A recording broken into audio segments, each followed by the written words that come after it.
Sawyer Stay Put sunscreens bond to the skin in a unique way that give you the best and most comfortable protection you have ever experienced.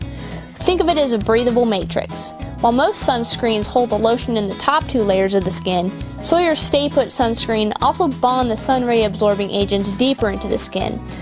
So by spreading the same volume of lotion over a larger cubic area of skin, the result is less sunscreen lotion per area of skin and a more comfortable feel.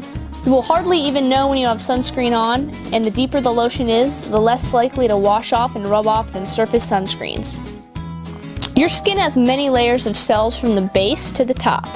These cells are constructed sort of like the Grand Canyon on a microscale.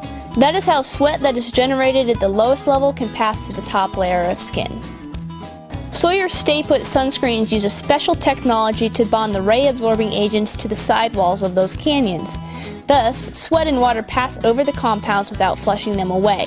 This makes the formula highly resistant to deterioration due to sweating or swimming, and it is still very comfortable to wear.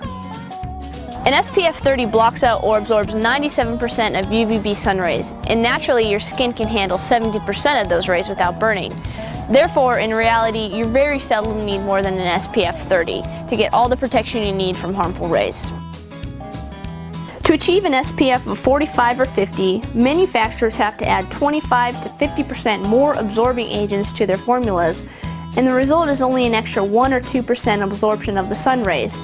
So we recommend starting with our SPF 30 and only move to the SPF 50 in special situations I'll describe later. On hot and humid days, the need for your body to sweat and cool itself is critical. Higher SPF formulas and non-breathable matrix formulas may inhibit your body's ability to transfer heat. This is especially important to remember with younger children, as they have not fully developed their ability to sweat. In such cases, the lower SPF formulas should actually provide better protection. You always want to apply sunscreen to cool, dry skin prior to heading out. But in special situations where that's not possible, you can choose Sawyer's SPF 50 titanium dioxide sunscreen that is formulated to stick to moist skin, which is why it feels a little greasy. Our SPF 50 is also great for high altitude trekking or colder climates because it will actually help hold your body heat in. But in warmer climates and in intense sun conditions, take special precaution to keep yourself as cool as possible. Intense sun conditions include low latitudes near the equator, higher altitudes, peak sun season, which is May, June, and July in the northern hemisphere, intense time of the day, which is 10 a.m. to 2 p.m., sun exposure after going long periods with very little exposure to the sun.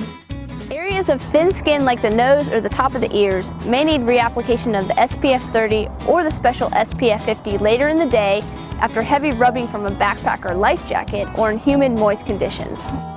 In response to industry pressure, the FDA issued new label guidelines for sunscreens, and in order to use the term broad-spectrum sunscreen, the formula must protect against the entire spectrum of UVA rays. UVA rays are often referred to as the wrinkling rays, but the research we've seen has shown this is really only true of the shorter UVA rays, and any good SPF 30 formula will absorb those rays even if they do not absorb the longer and non-harmful UVA rays. Unfortunately, the only way to achieve absorption of the longest UVA rays is to use a chemical called avobenzone. You will see this feature highly touted started this year in 2012. Sawyer will not add avobenzone to its formulas for two reasons. One, because the longer UVAs are not really harmful to your skin. And two, avobenzone has been shown to be unstable in natural light, and as it dissipates, it removes with it some of the other sunscreen absorbents that are keeping you from burning. Therefore, sunscreens containing avobenzone have to recommend reapplication every 2 hours on their labels, and in our opinion, you will need to do so or risk getting burned. Sawyer's bonding-based formulas have a great reputation for how long they last, and even though we will also have to change our labels to recommend frequent reapplication, we think the people who have used our tried and true formulas in the past will appreciate how well Sawyer sunscreens will continue to work, while other brands may not be as good as they were before the new regulations and label changes.